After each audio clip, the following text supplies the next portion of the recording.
吴怡农他现在是最积极要选台北市长的，他公布民调，他说他第2名，第1名王世坚，第2名就是他，技压其他的什么林右昌、郑丽君、沈伯洋都不足看，只有差一个王世坚，那王世坚不选呢、那就是他了嘛。哦，第1名反正不要选嘛。那另外呢，这个第2支持度他也很高，就是第2支他是最高的。什么叫第2支持？说如果你第1个不行，要不要选第2个？第2个他是12.8，王世坚只有6.9，因为王世坚都跑到第1支持了嘛，所以第2支持他是最高的。所以如果2个加起来，他认为他这个有机会打败蒋万安啊。那他说我有底气突破基本盘，你民进党光靠基本盘赢不了台北市长的，有多少4成了不起的台北市嘛？那怎么够呢？所以要突破，他可以突破，可以拉到中间选民。上次选举很多要做农妇啊，忘了，都要做他太太啊，所以他觉得他可以吸收很多女性的选票。王世坚说：“我不奢望我是最强的，我能够当1日市长就很感谢了。”因为他们大概有什么1日市长这种制度是吧？所以呢，虽然他的民调是在绿营里面最高的，但是他就不想选了。他找各种理由，什么他爸爸了，他祖父了，怎样了如果他输蒋万安这个对不起先人等不肯选。许淑华又点名一个新人，现在每天点新人，童子贤。赖清德对他当行政院长的人啊，童子贤选台北市长啊，够格啊。所以呢，民进党既然大家都不选，只有一个吴怡农，那就童子贤吧。所以要推童子贤出来。那蒋万安记者就问他说童子贤怎样啊？蒋万安就说我现在专心市政，不想其他的东西那吴怡农又提出11扣，老沈是不是11扣？老沈，你是不是11扣？我还不是只是11扣的一份子，是我倡议11扣。这个 Google 啊，这个那个所有的那监视就写错了，我是11扣的创始人。11扣的头。对，不是头啦。说11扣这是他封的，我知道嘛，是我封的。为什么我用11扣把这些人圈住，怕他们逃掉，你知道吗？好吧，反正11扣，然后呢，老沈是11扣的，不管你把他圈出来，你是11扣的头也好，那他为什么有提？他说这些人像沈富雄，只是想法跟民进党一些人不同，就被指责是内奸。我们看一下，我在那个1日市长的那几天就是遇到这些好朋友在跟我恭喜我也封了几位1日副市长。哎呦，确定要参选北市了吗？没有啦，是党内想争取的吴怡农公布民调，王世坚位居第1。我说你第1副市长你敢啊？他说有什么不敢吗？第1不是最好吗？我说这一次柯文哲被关那个。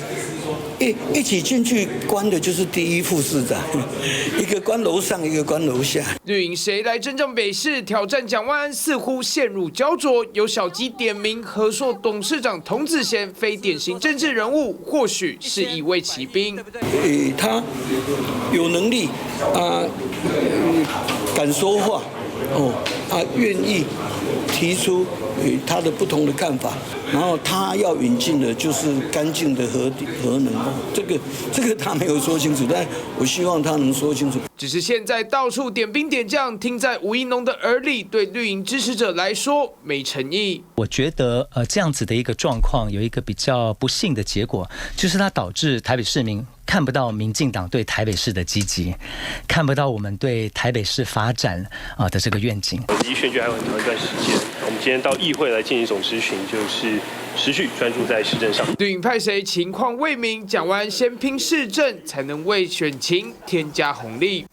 那吴征发言人，他你们民进党有这个1日市长制度吗？什么意思？他当过1日市长？我不确定，不是因为那个就是有网络上有个 YT 频道很有名的，就是会找名人去体验一些不同的职业，所以我不知道王世坚委员是不是讲的是这个东西。那台北市长到底你们怎么办？不就是要等选对会来征召了。那我还是讲一下，因为怡农他当然是很积极争取嘛，他也做一个民调。不过，因为我觉得其实这个民调里面其他人被列上去是稍微有一点无辜啦，因为我们知道说做民调其实现在宜农他只有正式表态嘛，其他人其实没有说要选嘛，所以呢，当然会对这个数字产生一些影响。那我还是要讲了，就是说，当然宜农是希望从他一些公开范围，他是说希望来一个公开公平的初选。不过其实按照民进党我们相关党章里面的，其实都是有一套规章制度了。那在这个像例如说台北市长这样单一选区，我们得票率没有超过42.5%，那这根据我们党章定义，这个就叫艰困选区。那艰困选区是有得由党中央的选对会来进行征召作业的，所以宜农之前包含他选中山北中山的立委跟立委补选的时候，其实也是当时是党中央征召他的，所以我觉得台北市长这部分，我们还是就是让党中央的选对会来去进行这个作业。11扣什么意思？11扣就是我当初提议的，因为我们有很多人不同意陈水扁的做法，那大家都像李文忠啊这些，那大家都有一些意见，但是我怕他们半途落跑，又怕了，所以我就发明这个名词。我怕他们又不反对陈水扁，怕他们就又改变立场了，所以我用这个方法发明一个名词，把他们圈起来。现在历史都写错了，我死之前一定要把它纠正过来。你现在就纠正过就好了嘛？不，我要讲，我要花一点点时间讲吴怡农。我已经3度在节目里头肯定吴怡农，因为他的淳朴、他的纯真、他的老实、他的理想性。大概有70% 像我，但是呢，他操盘啊、选举啊，你有那么纯真吗？纯真，你讲什么啊？我表现还不够是吧？纯真，那以后我一个礼拜不能。你说你聪明啊、智慧啊、口才，我都相信，跟他一样纯真。不是，你要尊重人家一下。我就讲过，你都没有背着。他上次选举他的表现，其实我感动的地方还蛮多的但是呢，他现在啊。每一个角度、每一个方面都完全不符合民进党的口味，所以我说民进党最后提名他的可能性是0所以呢，我还要回到，我要跟唐湘龙计较一下。唐湘龙好不容易我跟他同台，明明他讲话的内容跟我完全一样，他还要上一次还要讲说。我跟你问他，他说不一样，他跟我明明我仔细听，是几乎一样，因为你只听到跟你一样的意见，跟你不同你就不听了。他是怎么讲？他说我们台湾跟老共是只有要3分军事7分政治，连这个都是老调，你知道吗？他真的是学老讲的，对。我讲今天我们的局面是什么？1分军事，为什么要1分军事呢？就是混一下，就是9分政治，不是。2分政治，而且还要稀释，因为我们国无明君，朝有这个叫什么？国有昏君朝无重臣。所以你再讲一次，你在讲什么？没听不懂，再讲一次。不是国有昏君，朝无重臣就朝廷里头没有重臣，所以当早苗发生事情的时候，你只会吃尸体。只会吃你给你，那你不是也去吃了吗？吃的不错吗？不是，还赞美人家吃不错。我是要强调他的荒唐。你那时候没有这样讲，你说他吃的很好你回去看脸书，你都没有看到脸书的最后一句。我管你脸书，我管你在这节目讲些什么嘛？好吧，请继续。然后你看这样的情况之下，就算你有2分政治，也要稀释的。那剩下7分是什么？对，我告诉你，老共为什么不管他居于优势、劣势，或是他后半期将来会居于优势，他对台湾都不会动手？为什么？70%的民意不要你嘛。所以呢，今天我们最应该要讲的话，我们应该要说，你要台湾可以理解，那你要台湾时候未到，因为最近这几10年的统战，台湾人民根本就是不要你。你不要你最该检讨的是国民党吗？不是，民进党吗？不是，中国共产党。你为什么那么差劲？你为什么让台湾人民不要你呢？那最该检讨的难道不是你吗？等到你好好做、好好表现，台湾人民说要你，那就忽然之间事情都解决了。但不管如何，不管他聪明不聪明，肯干不肯干，前半期或后半期，台海不会有战争。我都同意你的，老沈。你同意？同意。但是你们这个做证据证人哦。你这个，老赵同意我，你少来了。老沈，我还没讲完嘛。你这70%的台湾民意，它也是政治嘛，它怎么不是都在政治里面嘛？你把它分开，它就是政治嘛，不一样就是政。所以现在是9分政治1分军事，不是，当然是这样嘛。那个2分政治是政客的操弄的那一个层面。我们现在讲的不是政客，我们就讲的你政治就是不是军事就是政治啦。需要再回来。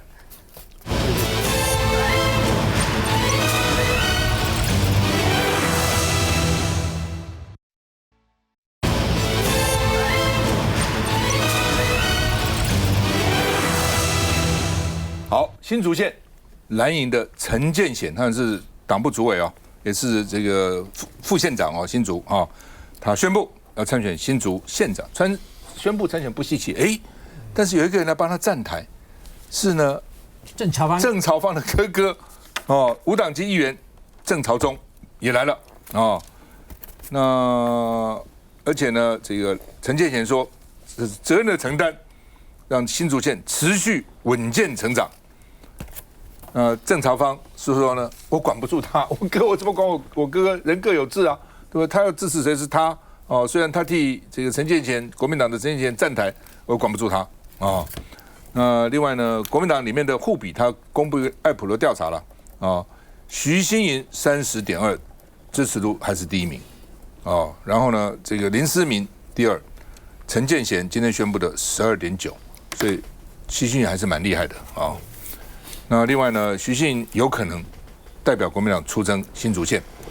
那他现在跟郑朝方的民调比36.8比30.9，差一点点，但是在误差范围之内。郑朝方跟陈建贤呢就差比较多，42跟24刚好倒过来。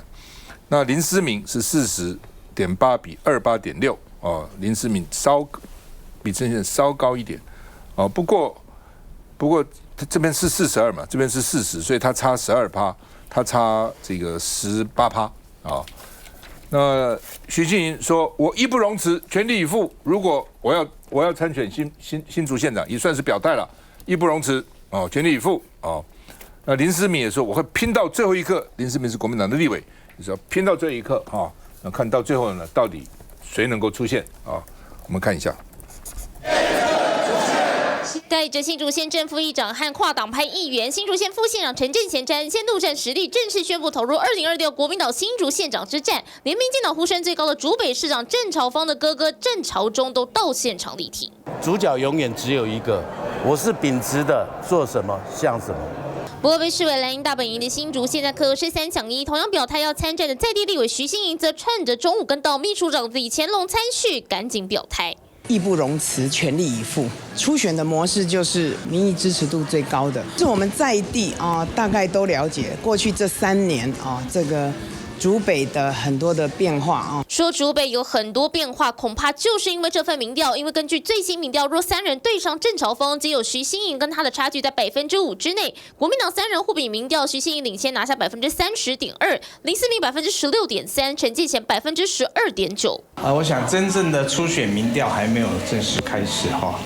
我想我个人不管现在做的民调如何，我一定会更加努力我要积极的争取我们新竹县民的一个认同我会拼到最后一刻国民党现在目前正在进行初选本党呢有自己的节奏。眼下新竹已经白热化，党中央还没有动作。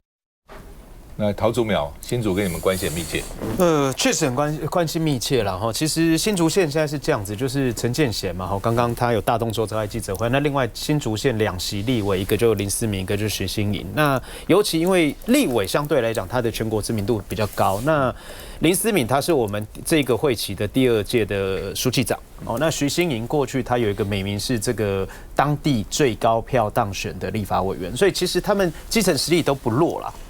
我想说，现在其实也就进入开始所谓的一个深水区，就说我们昨天党团跟这个秘书长来做参叙的时候，秘书长就讲说，第一波原则上12月中会提名的是现在以争取连任跟我们高雄、屏东这比较没有悬念的这个无不分区委员的这个提名为最优先第一波。那当然第2波我们也会陆续的进行。那陆续进行的一个过程里面，绝对就是开大门走大路啦。其实如果说现在包括新竹县，因为已经这个杨文科2任8年到期了，那3位都有实力，也都愿意来承担跟争取的话，我觉得也不是坏事，那就是君子之争。大家到最后一个游戏规则出来之后，只要确认之后，我相信就一定是往前迈进。因为为什么？因为郑朝方现在的竹北市长啊，他其实相对来讲，这地方支持度也不低，而且他们的家族你看得出来，包括说他哥哥也是无党籍的议员，就知道是说他们有一定的一个实力。所以对我们来说，我们当然每一站都要守住，都要沉稳来打。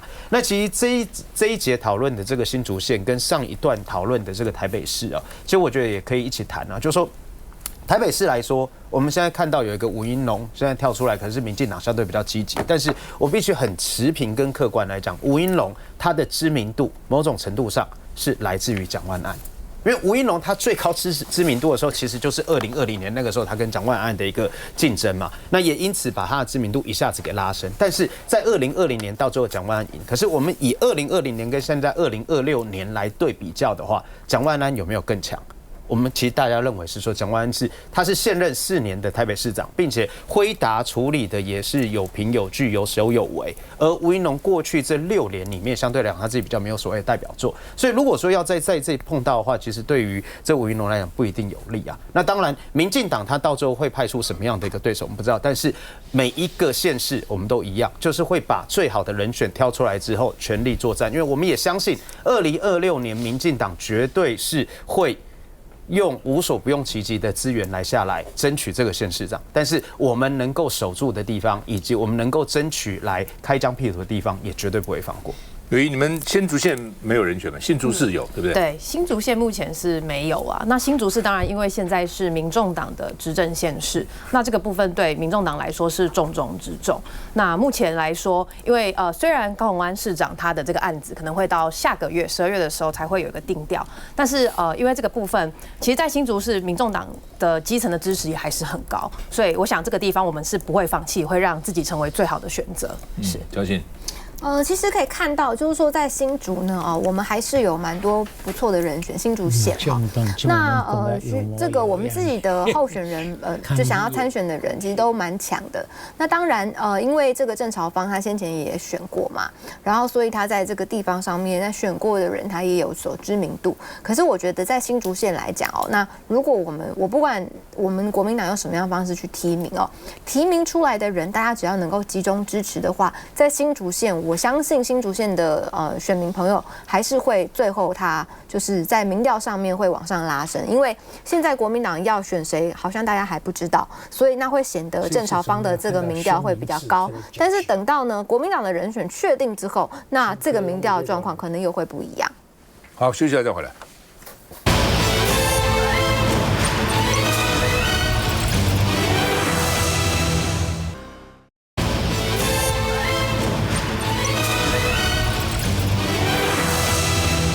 好，民进党初选说派系也在厮杀，因为民进党很多派系嘛说现在变成信任赖清德跟不是信任赖清德两派在打仗。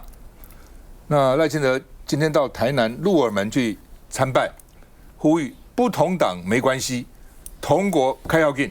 奇怪了，民进党这些人都是同党的怎么叫不同党呢？现在国民党的谢伦结果没有加入好像一副不跟他同一派就是不同党不管了，不同党没关系，同国开要紧那我不知道他讲什么了那好，陈亭妃、林俊宪现在正在打空战那都有这个在24小时里面呢，他的这个 CF 主题曲都接力上片。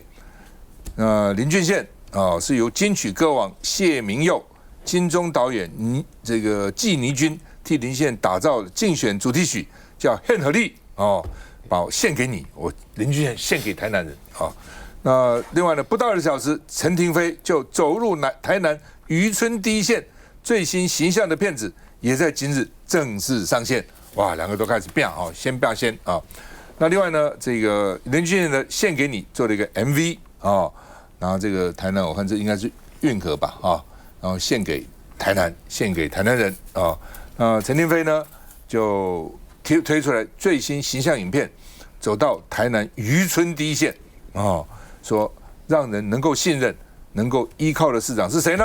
就是我陈亭妃那陈水扁表态了，高雄，他说他的第六感说2020年的最强母鸡是邱怡莹说邱怡莹最像陈其迈，最能够延续陈其迈市长的亲切、细心跟治理的风格哦，所以呢，他的阿扁的第六感也感觉邱莹就是陈其迈认可最能够延续他理念的人啊，而且呢，邱莹抗癌10年是生命勇士，推动再生医疗催生立法10年有成。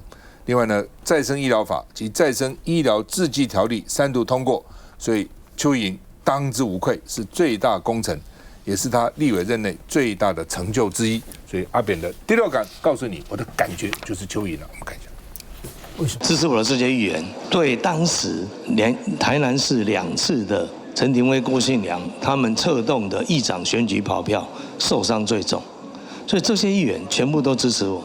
他们当然反对陈亭妃啊，这是陈亭妃自己造成的。我是立委，跟议长什么关系？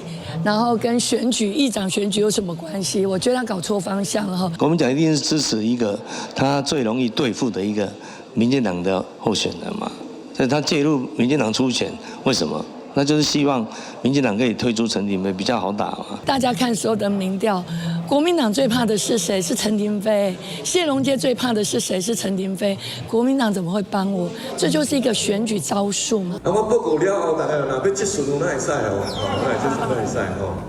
啊，亭妃是袂当甲我质询的，宪法规定立法委员袂当甲我质询，哦，亭妃是安尼无对嘛，但恁会使，乡亲会使安尼啦，哦。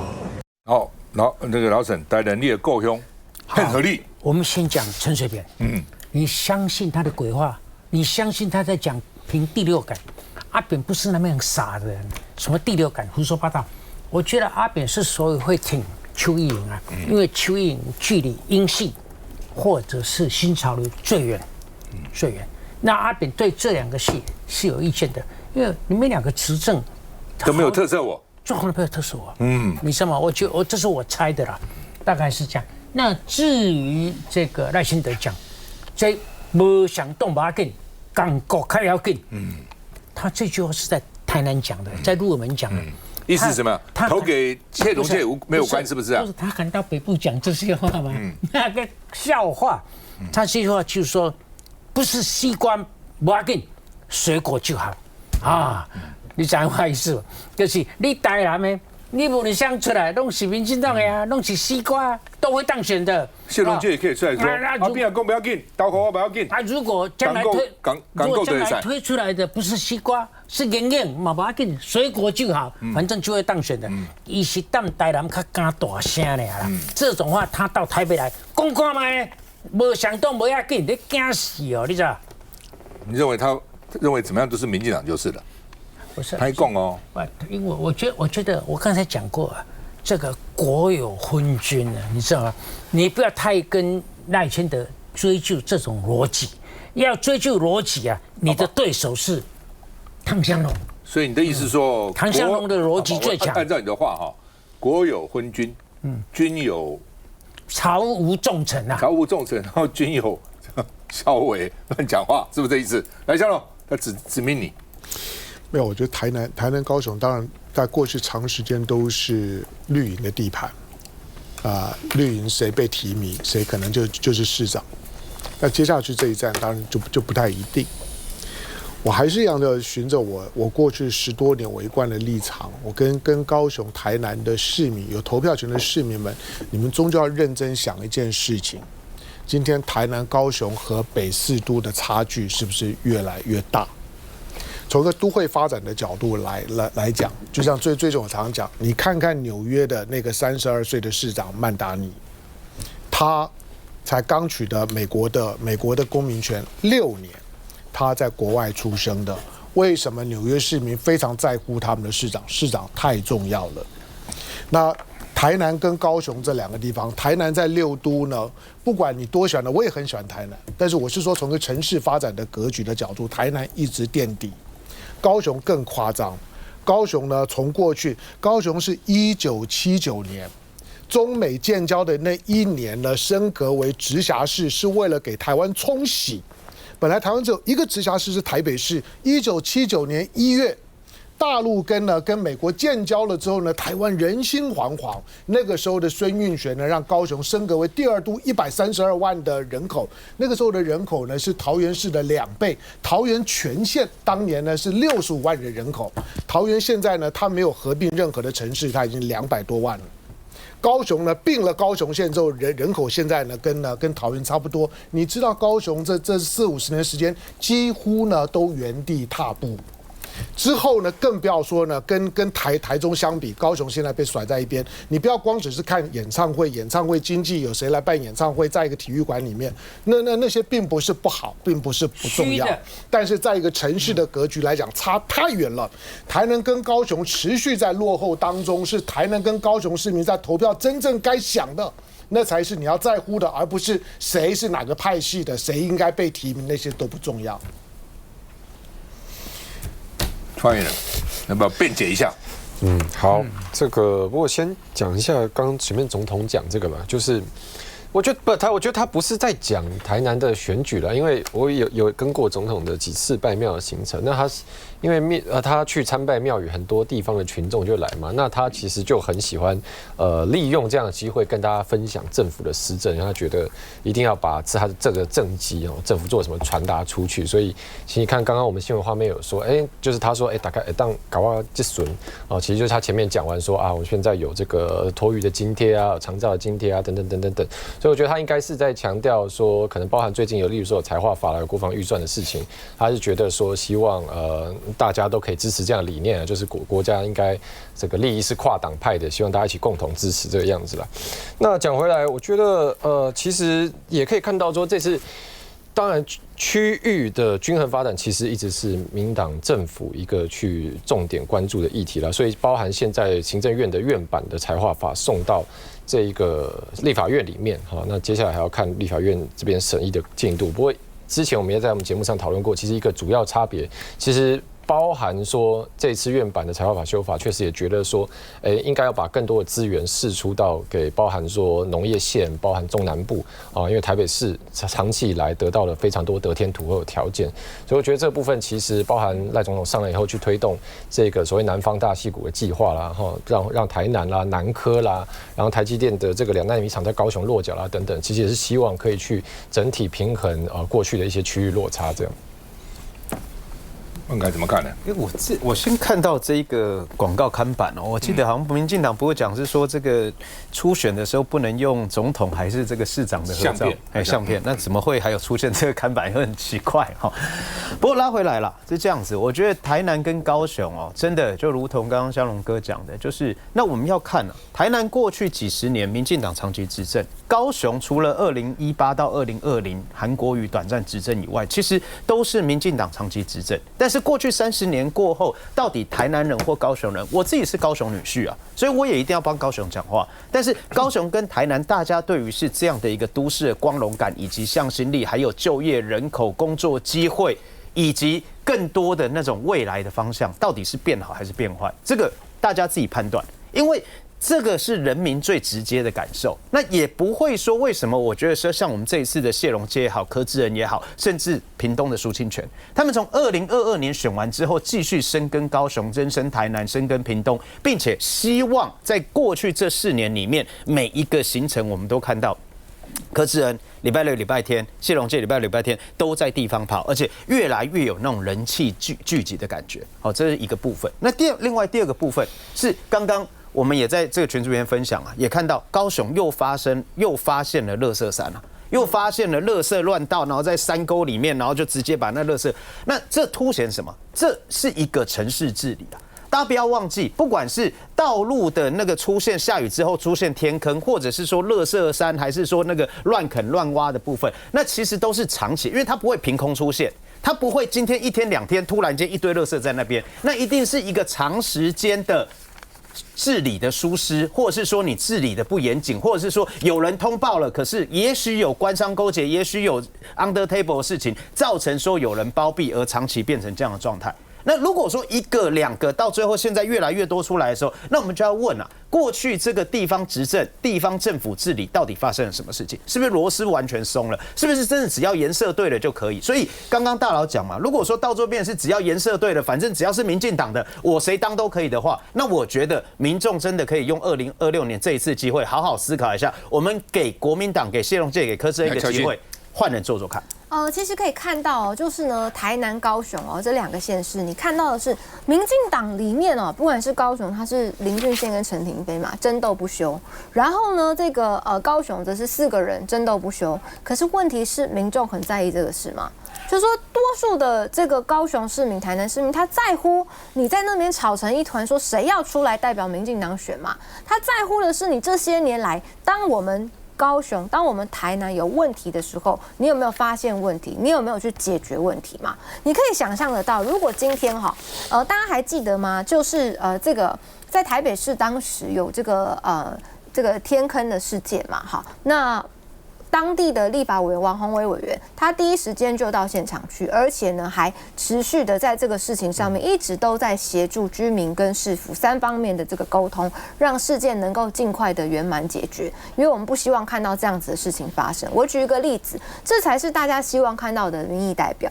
那如果今天这个垃圾山好了，我们举高雄的垃圾山，高雄垃圾山越来越多我刚还这个做了一个图片给大家看。你可以看到，2025年就光今年，高雄重大乱倒垃圾的这个事件图里面，码头山一般事业的废弃物滥倒，大树山滥垦回填营建废物数10公尺高，月世界数百吨的生活垃圾堆积4到5层楼高。刚刚最新的月世界旁边又还有新的垃圾倾倒的问题。那请问一下，这边的这些地方的立法委员，就高雄市的立法委员，是不是都是民进党籍的？那请问他们在这些事件上面，他们扮演的角色是什么？他们提出的质询是什么？他们的要求是什么？不管对于你可以说，我今天是民进党的立委，所以我跟陈其迈有很好的协调关系，也可以解决这个问题。你也可以说，我在中央上面我能够争取什么政策？其实现在中央政府也是民进党的，所以这几个立法委员他们想要参选市长，然后他们是最有资源跟最有机会替人民解决问题的，但他们都没有做。他们都把心力放在办造势，然后互相攻击，然后攻击国民党的立法委员，攻击国民党的可能参选人，结果反而是我举柯志恩为例子，每一次发生这样子的一个垃圾倾倒问题的时候，他都优先到场。然后国民党的议员，像刚才我看国民党台北市高雄的这个国民党高雄的这个副主委，就第一个到月世界新的现场去直接了解状况。陈金辉他也是高雄的这个不分区立委，但他也是去主要在高雄这边服务，他也是每一个地方有需要的必到。那有人看到了，发现问题了，被重视，它才会被解决。如果今天台南跟高雄的这几个民进党的立法委员都用这样子的方式去，那你不需要彼此之间吵成一团去竞争，民众自然会选择你啊。老沈，我看到月世界这样丢垃圾很心痛，因为我小时候从台南，你觉得到月世界去玩，你觉得这个比较可恶，还是香港的建商用竹子的鹰架比较可恶？这个比较可恶啊。这个是一个里长啊，他开了一家公司啊，做那种花界的事业啊，然后收集大家的垃圾，然后低成本的倒。你觉得他赚了多少钱？对不对？这个小奸小恶做大奸大恶的事情，你怎么样？可恶不可恶？可恶啊！而且月世界，我认同你。月世界原来是一个很好，那个地形很特别的地方，很特别地形，很特别的。我们说在台南到那边去旅行啊。你说这个纯粹是自理无能吗？可恶，没有，这个底下绝对是这个东西，甚至黑白两道勾结了。你刚刚我在修正，你讲国有昏君对不对？国有昏君，君有昏化。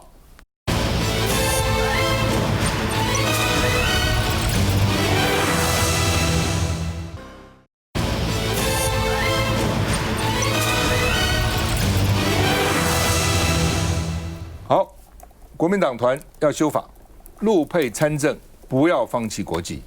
立法院今天复委审查啊，那梁文杰说，国籍法其实也是保护这些陆配啊，就是他们参政也有风险啊。那卓荣泰说，双荣到时候万一他当选立委了，他是双重国籍，代表哪一国来咨询我？代表中华人民共和国吗？所以公职员不该有双重国籍，一定要断然拒绝，不可以让他们有国籍，有这个双重国籍啊。那而且呢，这个说立委们要三思啊。他说国际法赖清德讲了，国际法20条是从制度排除忠诚义务的冲突。赖清德说没有必要免除中国新住民对中华民国单一的忠诚责任。他们应该对中华民国忠诚，只能对中华民国忠诚，不能对其他国家忠诚。那另外呢，这个内政部说，中共目前是境外敌对势力，所以呢，这跟忠诚义务有冲突所以呢，我们并没有歧视陆配，全体国人都是这样规定的不止中国，其他国家也不行另外呢，这个大陆的这个配偶徐春英说牵涉到诈欺案、非法吸金，所以违反反渗透法被羁押禁见了那另外呢，黄珊珊说你这个严重指控要拿出证据他什么时候呢资助这个受指示资助候选人，所以呢他也被质疑说挺诈骗。那陈志涵说绿营助理自命为大法官吗？你们自己就可以定人家的罪吗？民进党说希望勿忘勿重，但是不要恣意政治操作民进党劝说你们不要搞错重点，任何人都不该违法。看一下，特别强调，台湾是民主的国家，也是法治的社会，每一个新住民都受到台湾法律同样的保护。但如果有做违法、伤害国家的事情，国家也必须要依法来处置这样的行为。所以我是非常希望我是非常希望目前立法院在讨论国籍法的立法委员不要爱之是足以害之，没有必要去修订国籍法，要特别免除来自中国的新住民对中华民国的单一忠诚的责任。徐春英女士的这个事情她被羁押的一件事情，因为目前到现在为止，相关的事证还有整个犯罪的事实都还没有很清楚，所以我们呼吁大家，在这些事证出来之前先拜托大家先以无罪推定的原则来看待。但是很可惜的，非常遗憾的是，现在已经看到一些特定的媒体在配合执政党做一些带风向的动作。那我们还是呼吁我们的检调单位是勿枉勿纵，但是一定要秉持程序正义、法律正当的程序，然后还有侦查不公开的原则来查这个案件。那我也想讲一下国籍法这一件事情。其实陆配参政权它真正的法源依据应该是《两岸关系条例》。那因为它本身是一个特别法，优于国籍法。《两岸关系条例》的21条说，大陆地区的人民只要户籍在台湾超过10年，就取得这个公务员的资格，就是没有问题的。那这个就是来自于我们中华民国的宪法，因为中华民国宪法认定中华民国有包含台湾地区和大陆地区，所以如果民进党想要否认掉陆配参政权的这件事情，应该从修宪开始。他讲的是特别法优于普通法了，来武章。这不是否定陆配的参政权的，因为当然这个陆配只要他取得了中华民国的身份证，他就是我们公民嘛，所以他投票是没有问题的。但我们也讲一个，但是当然牵涉到宪法的一些定位，但我们也讲一个很现实的问题。我们先让我讲完，我先牵涉一个很现实的问题嘛，就是所谓的中配在台湾，事实上他们确实就是有2本护照，一本是中华民国护照，一本是中华人民共和国护照。那你要去怎么样处理这个问题呢？但我觉得我们还是要有一个一体适用精神。当然大家会说可是中国就不让他们放弃国籍所以他现实上办不到。可是我觉得担任公职或公务员或者说立委本身就是取得一个更大的权利，他应该受到更大的约束嘛。就像我自己以前参选议员，因为我在美国出生，有个美国护照，我自己也先放弃了。那其实我在放弃的过程中，大家知道，例如说像美国这样的国家，你放弃国籍，他也要国务院审核。他觉得你 OK， 让你放弃，你才放弃。那假如他不让你放弃，那我也不可能回来跟中华民国 argue 说，他不让我放弃，你应该还是要让我选。就是我觉得这个是一个一视同仁的标准。老沈，我觉得两岸关系非常特别。那这个我们的人在那边，他们人在我们这边，本来就是一个很敏感，很多事情不好处理，何况是嫁人了、陆配了。对不对 ？No 所以呢，不能一概而论，因为其中有很多，也许当初立法的时候没有想得不够周到。这个问题不是很大，很严重，会伤国本，不是。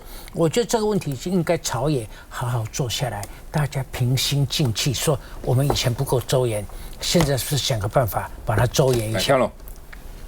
我们刚讨论的台积电的罗维仁，他有双重国籍。我们的中研院的院长可以双重国籍。我们的中研院许多重要的院士可以双重国籍，但村里长不可以吗？